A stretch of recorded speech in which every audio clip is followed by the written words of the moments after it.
In this session, we're going to talk about how you can embed questions directly in a video that's stored in Panopto. I've logged into Panopto and I've uploaded a video that I had created, and it's now in the set of videos in Panopto. And I found a point where I'd like to put a question on the timeline here. I listened to it up to this point and I found where I want to put a question in. It's going to deal with cross-price elasticity, which is a topic that was addressed right up to this point.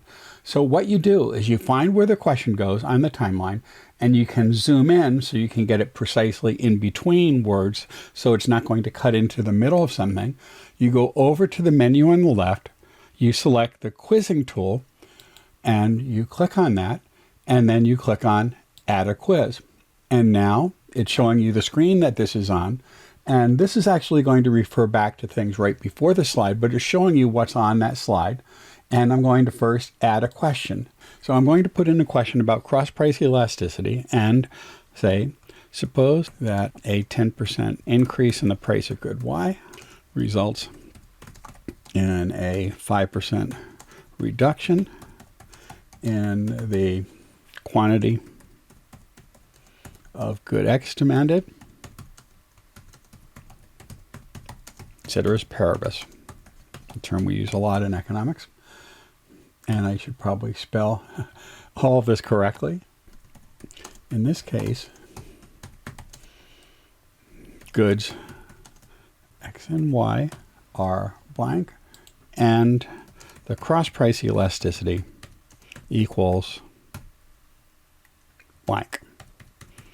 So there's two answers there, and I'm going to say in one case I will put an answer of 2 and substitutes. I will put an answer of 2 and complements.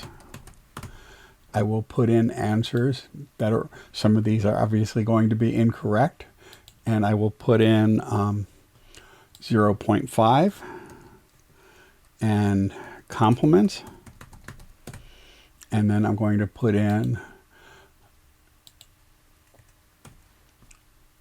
0.5 and substitutes, and I'm also going to put in some other answers that are actually closer to being correct, because in this case it's a ratio of the percent change in quantity of one good to the percent change in the price of the other. But the changes here in opposite directions, so a student who's being careful at this point would note that the value should be negative. So I'm going to actually put in the correct answer here. And in this case, it would be equal to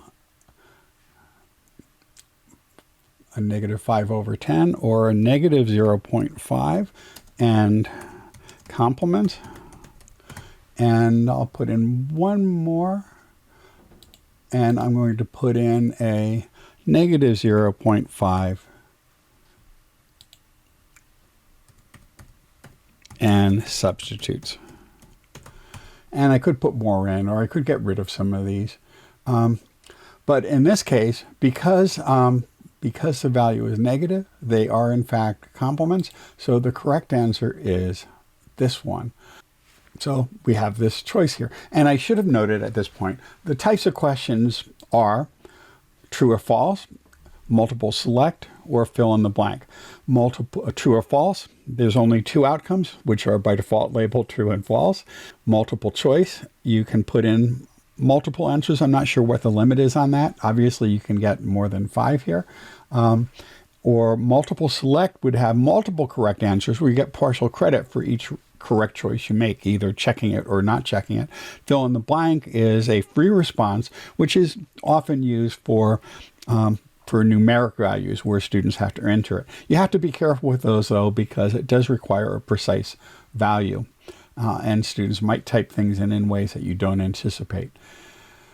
Okay, so I now have the first question, and I'm going to leave that right as it is and get out of there. And that question is now done. There's a few other things I suppose we could do. We could put in the correct answer explanation and either make that visible or not. I'm going to leave it out for now. And you can also make some other settings, and I think those are going to come up right now. If we click on this, you can set captions and color and size. We're going to go with the defaults on that. And I can now choose to add another question. And you do that right here. And I'm going to just put in something here, just a simple true false, just to illustrate that. And I'm going to say that this is a pretty simple question. I wouldn't actually ask in the class, but if the cross price elasticity is negative, that implies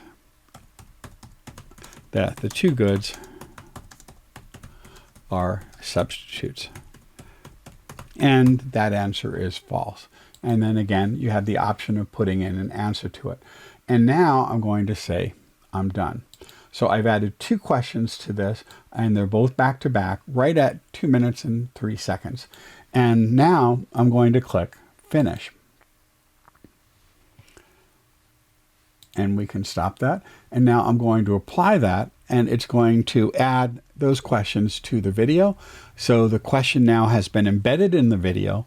And now we have created a test in Panopto, and I had logged into this using Blackboard for my login, so it's automatically connected to the course that I'm using. And actually, I'm doing it in the CELT community group, which is a community group we have here for all faculty and staff. And over here, and choose Build Content, and click on Panopto Quiz. And now it's going to link to, let's call this the second attempt. And I am going to, you could put in more description, but I don't really need to. And after I enable evaluation, and there's 2 questions, I'm just going to make each of them 1 point each. And I'm going to make that visible for students. I'm not going to put in a due date here. I'll leave that open. And I'm going to click Submit. And now it has created this, but I have to now link it to that specific question. And that's what's going to happen now. And so I'm going to choose this video, which now has that quiz embedded in it. And I'm going to click Insert, and it's going to add a second quiz link into this course at that point. There we go. And now if I go to Content, this is in a folder which is called Panopto Quiz Examples. There was one before, the sample quiz that was created during the first attempt during the workshop. And now here is the second attempt. I'm going to click on that. It's now going to launch that video. And I'm going to click the play button. I'm going to just scroll ahead to, and here we go. It's now at the quiz. And I'm going to pick the correct answer for this one. And I am going to pick the, in this case, I'm going to pick the incorrect answer for this one. And now it's going to show me I got 1 out of 2 correct. And I can either go back and review the video, I could retake the questions, or I could continue. And as the instructor, there was a place where you could set up the quiz to allow retaking or not. And we'll just continue, and I'll let it go all the way to the end. And now I'm going to go back up to this folder, and now it's out of it. And in the grade book for this, there's now going to be a quiz attempt for me that will have a score of, in this case, 50%, or 1 point out of the 2 possible points. And that's all you need to do. So basically, you either record a video in Panopto or you upload a video to Panopto.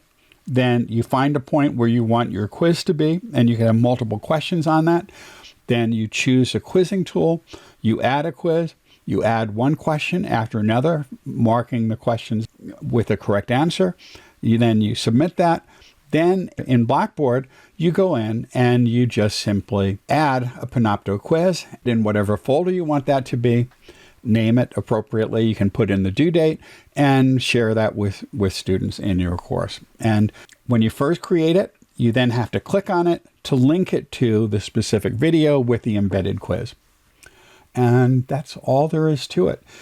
This approach makes it relatively easy for you to be sure, first of all, that students are actually watching a video, and it encourages them to engage with the videos you create for them a little bit more intensely, because they know that they have, even if it's a really small stakes activity, there's an incentive for them to do this. And because they're getting graded based on whether they answer the questions correctly, it gives them a little bit more incentive to take the viewing of the video more seriously and to pay more attention to it.